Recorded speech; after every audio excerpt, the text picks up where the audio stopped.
Transform your dreams into reality with the guarantee of assured placement and highest salary package. Admissions open at Francis Xavier Engineering College, the best institution situated in the heart of Tirunelveli. தண்ணீர் தேசிய சொத்து என்பதால் அதை ஒரு மாநிலம் உரிமை கொண்டாட முடியாது என ஓய்வு பெற்ற நீதிபதி கண்ணன் கூறியுள்ளார். காவிரி சார்ந்த புத்தக வெளியீட்டுக்கு பிறகு அவரோடு நமது செய்தியாளர் ரமேஷ் நடத்திய நேர்காணலை பொது பார்க்கலாம்.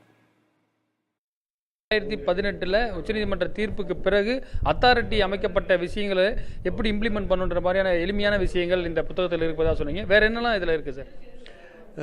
புத்தகத்தில் எப்போ பிரச்சனை வந்ததில்லை, அதுலேருந்து இப்போ இருக்கக்கூடிய சூழ்நிலை அவர்களும் சொல்லியிருக்காங்க. அதனால் பிரச்சனையை அணுக வேண்டிய முறை என்ன காரணமாக இருந்தது இந்த பிரச்சனைக்கு அப்படின்னு தெரியறது தான். அது ரொம்ப தெளிவாக 1806 வருஷத்துலேருந்து இப்போ தற்கால நிலவரலும் சொல்லியிருக்காங்க. அதனால் அந்த புத்தகத்தோட முக்கிய விஷயம் அதுன்னு நினைக்கிறேன். அப்புறம் பல்வேறு தலைவர்கள் பல்வேறு சமயத்தில் அவங்க என்னெல்லாம் பேச்சு என்ன மேற்கொண்டாங்க, எதோ ஒத்துக்கிட்டாங்க எதோ ஒத்துக்கலை, எதனால் அவங்களுக்குள்ள பிளவு இருந்தது, அதை பற்றியும் துல்லியமாக வந்திருக்கு. அதனால் எந்தெந்த பிரச்சனைகள்லாம் நமக்கு பிளவு வந்ததோ அது திருப்பியும் நம்ம வேறு விதமாக அணுகணும் அப்படின்னு நம்ம தெரிந்து கொள்ளக்கூடிய ஒரு பாடம் அதில் இருக்குது.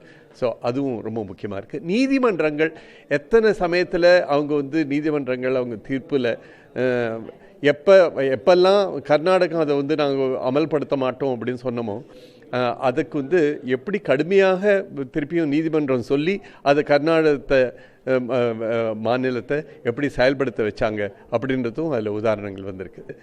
எந்த விதமான புதிய செயல்முறை இருந்தாலும் எவ்வளவு சாகுபடி செய்யறதுக்கு வேண்டிய என்னென்னலாம் நாங்கள் ஏற்பாடுகள் செய்ய போகிறோம் அப்படின்னு சொல்கிறதுனாக்க லோவர் ரைப்பேரியன் ஸ்டேட் தமிழ்நாடோட அனுமதி இல்லாமல் செய்யக்கூடாது அப்படின்னு இருக்குது. ஏற்கனவே அக்ரிமெண்ட்டில் அது மாதிரி இருக்குது.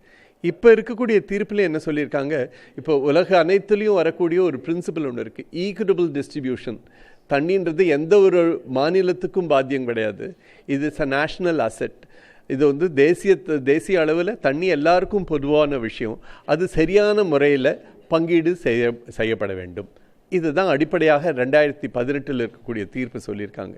டேம் கட்டலாமா இனிமேல் அப்படின்னாக்க முடியுமா, கட்டுறதுக்கு வேண்டிய போதுமான அளவு தண்ணி இருக்கா, சேர்க்க வேண்டிய அளவுக்கு ஏதாவது தட்டுப்பாடு இருக்கா, அதில் போதுமான அளவு ரிசர்வாயர் இல்லாமல் இருக்கிறதுனால செய்ய வேண்டியுமா, அது மாதிரி விஷயங்கள்லாமும் அறிஞர்கள் சேர்ந்தவர்கள் எக்ஸ்பர்ட்ஸ் அதை பற்றி பேசணும்.